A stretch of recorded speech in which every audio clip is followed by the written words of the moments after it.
You guys, what it do? Your boy is back on the grind. One more time, your boy is back at it again, man. And what is this?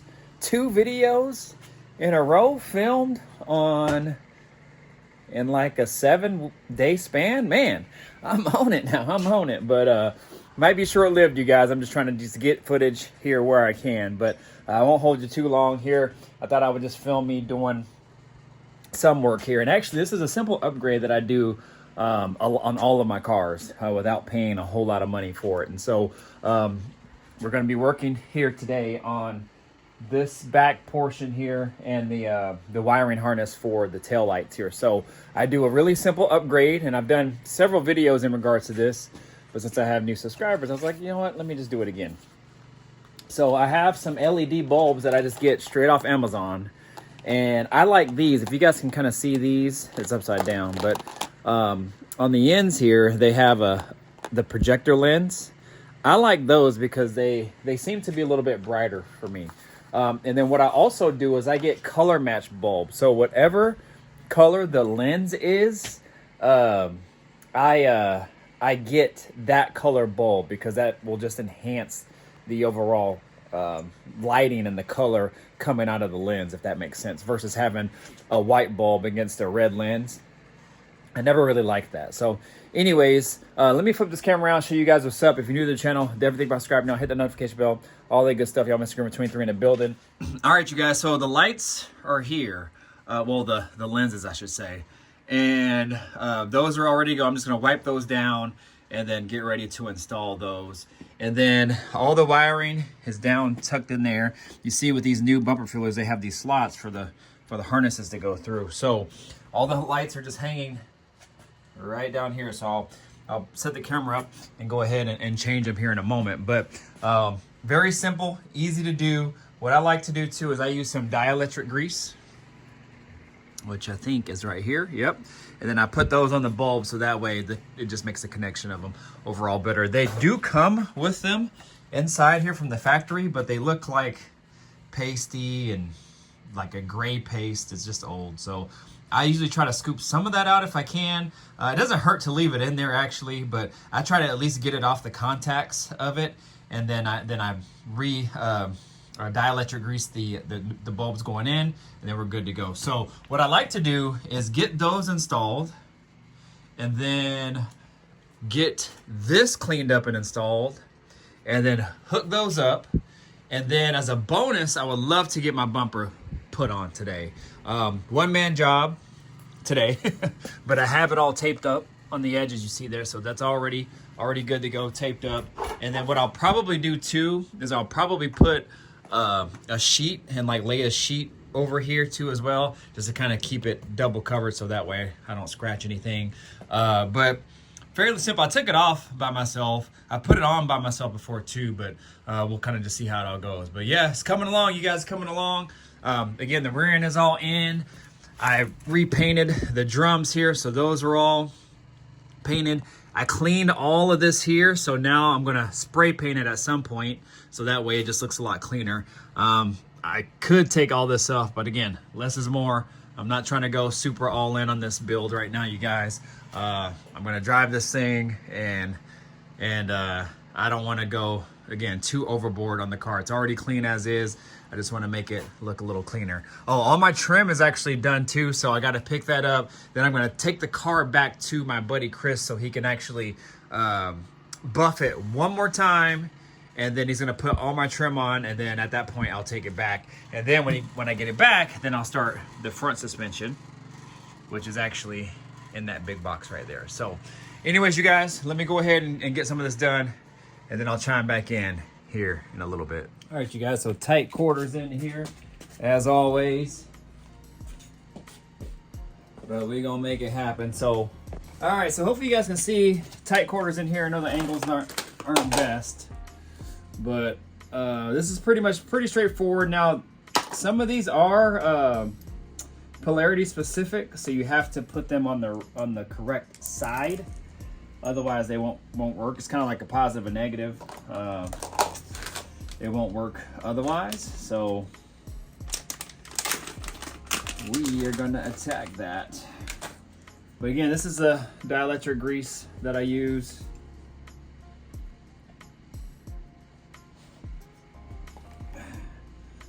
Really straightforward. Just dab, dab, dab, dab, dab. All good to go on that. These contacts look pretty clean. And I'm just setting them in there for now. If for some reason they don't work, then I can always swap them around. So I'm gonna just install them all now, and then turn the lights on, and then just double check if they're working or not. And then we'll go from there. So I think, hold on. This light here takes a 194 bulb, and it looks like the lens is red. So the 194 bulbs are really small. They're like this right here. So what I'll do is I'll just put it in for now, being that this is a smaller bulb. I would like to keep them the same color, but you know, this one might not be a huge deal since it's so small, but they're LEDs and they're super bright. So I don't know, we'll see kind of how it all ends up working out.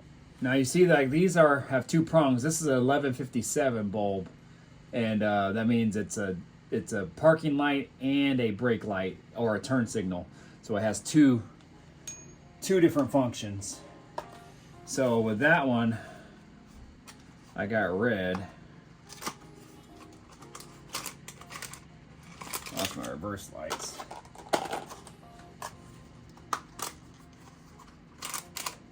Yeah, so I got red right here. So what I like to do is, if there's any gunk in there, I usually just kind of scoop it out. Actually looks pretty clean for 30 years old, but not gonna hurt it. Main thing is there's no corrosion on it at all, so it should be good.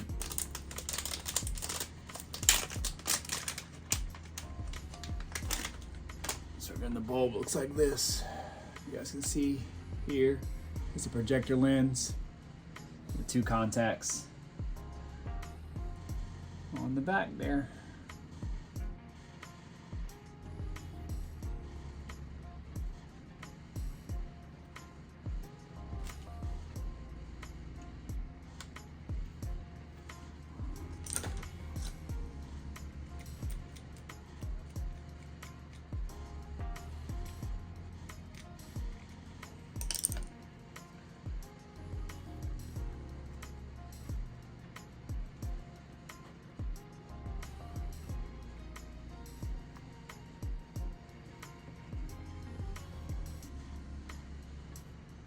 All right, there's one.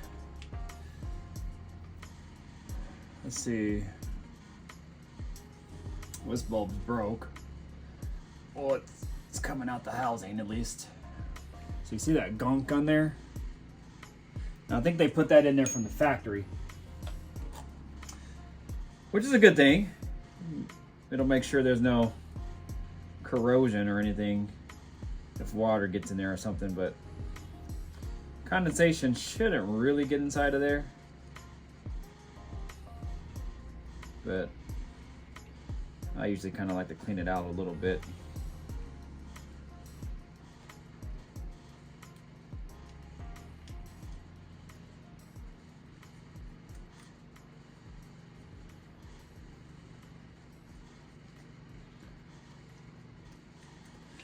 That way the contacts can stick a little bit better.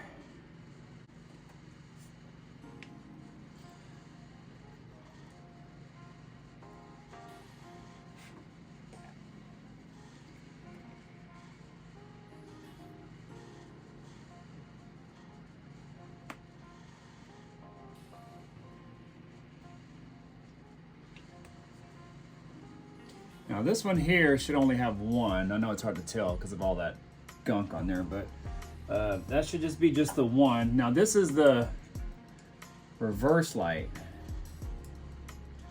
So this will only come on when you put the car in reverse.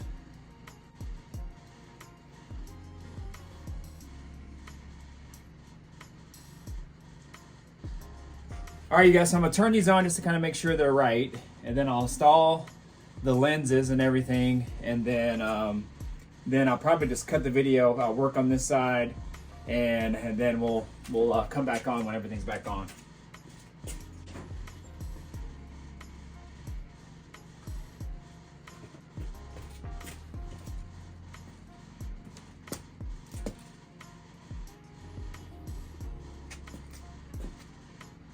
All right, so you see how these two here, so one's working, one's not. But if you just simply reverse it, boom, now you're good.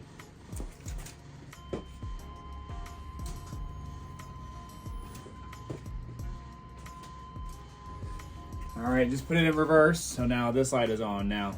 So, all right, so now we're gonna install these here. They're just held in by these little, I don't even know what these things are called. Nylon wing nuts or something. Now, honestly, what I would like to do is take this off and paint this black, but actually it's not that bad. So I'll put it on for now, kind of see what it looks like. If it bugs me enough, it's easy enough to take it back off. Oh, let's see.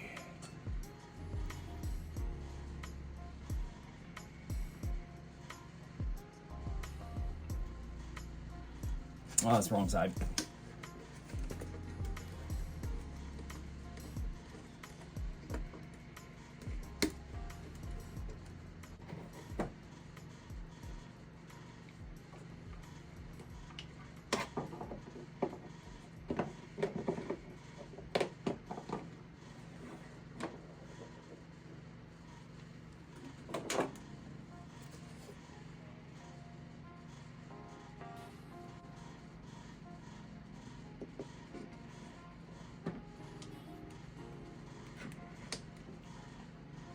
Now this is the one I was talking about, so this one I might change it back to red, but we'll see.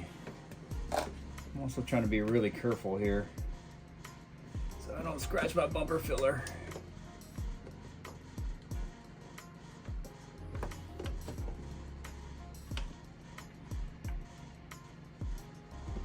Oh, actually, they're all red.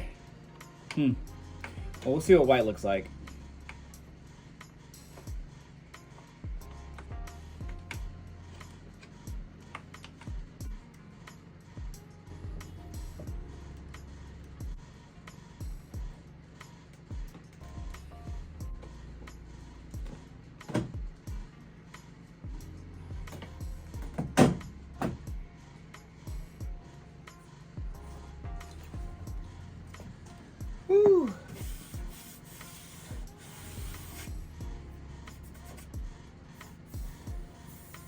Yeah, that probably would look better if I painted it, but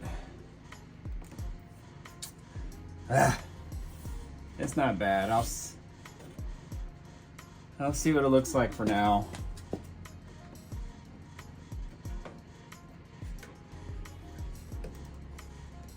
Kind of stick with it for now. All right, you guys. Been battling this bumper for the past 20 minutes.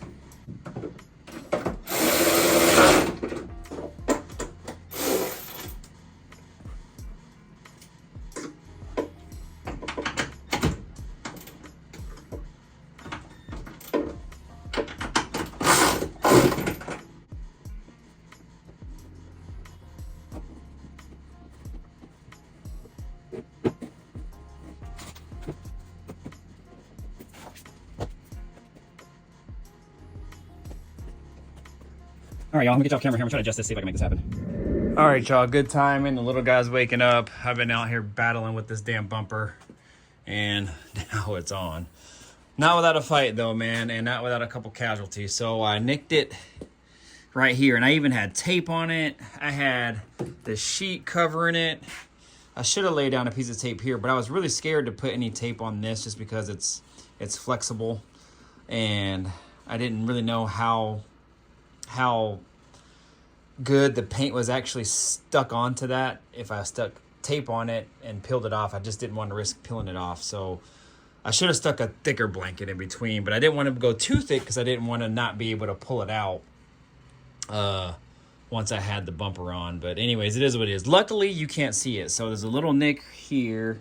You can kind of see a little speck, but you really have to like go inside of there. But just to the eye, you can't see it. Also, right here, it's like back behind here, you can't see it. This is the worst. It actually cracked the paint on the back side of this filler, and I was super annoyed by it. But luckily, when I put the bumper on, you couldn't see it. And I think what happened, yeah, you can't even see it in there, but let me get a flashlight. So you can see it right there, where my light, you can see it. It's right here where my finger is, watch.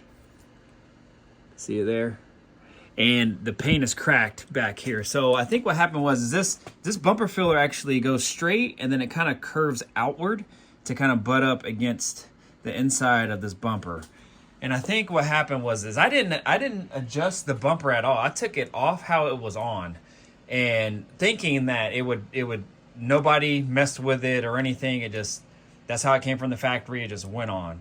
And oh no, man, I should have test fitted it first, but it's hard because you can't test fit it without the bumper fillers on.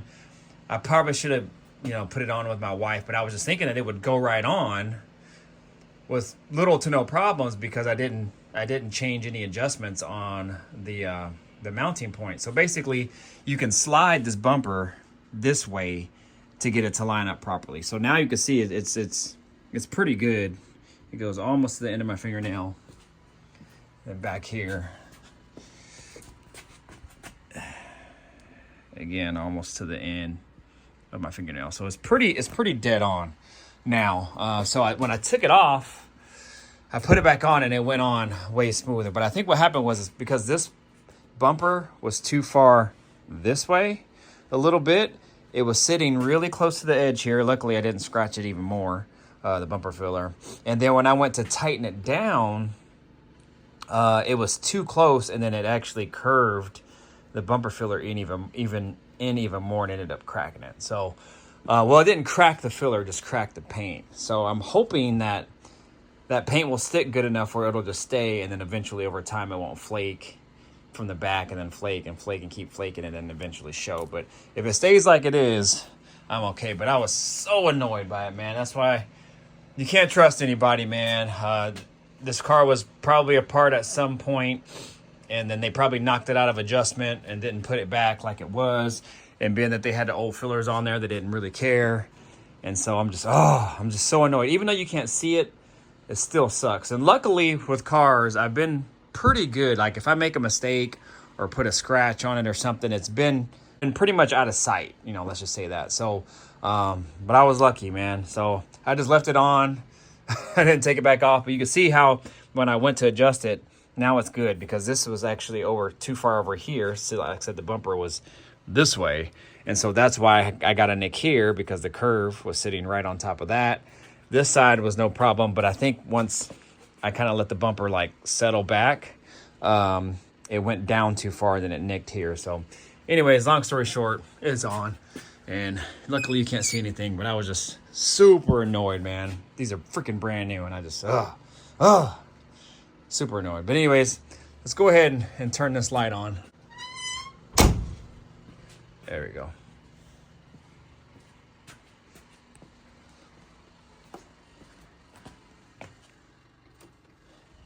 Lights are on. And there we go. So I'll open the garage here in a second when I'm off of camera so you guys can kind of see, but my son's up, so I gotta go get him. Yeah, y'all, looks really good. So the blinkers aren't gonna blink right now because I don't have an LED flasher in there, so they won't blink. Reverse lights.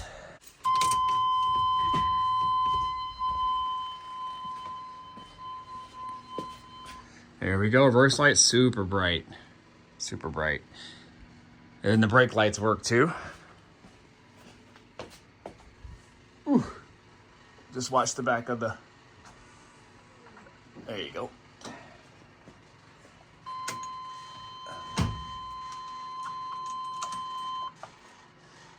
Yes, sir. So anyway, stay tuned for the closeout video. I'll show a good video of this all lit up and everything. But yeah, get in the comments. Let me know what you guys think. I'm so annoyed about that. But we made it happen. Cheap LED upgrade. I think for pack of 2, they're like $14.99, 15 bucks. Really simple install. You do have to get a LED flasher to go inside of the car. So that way the flashers will, so that way the LED bulbs will blink. Other than that, you're all set. All right, you guys, I'm gonna go ahead and get out of here. My son's up, so I gotta go get him. But you guys know what to do. Like, comment, subscribe, share, do all the good stuff, y'all. So annoyed. But anyways, at least it's fixable. At least it wasn't on the actual body of the car. That would have sucked. But at least it's fixable, so we're all good. But anyways, you guys know what to do. Like, comment, subscribe, share, do all the good stuff. Y'all miss me.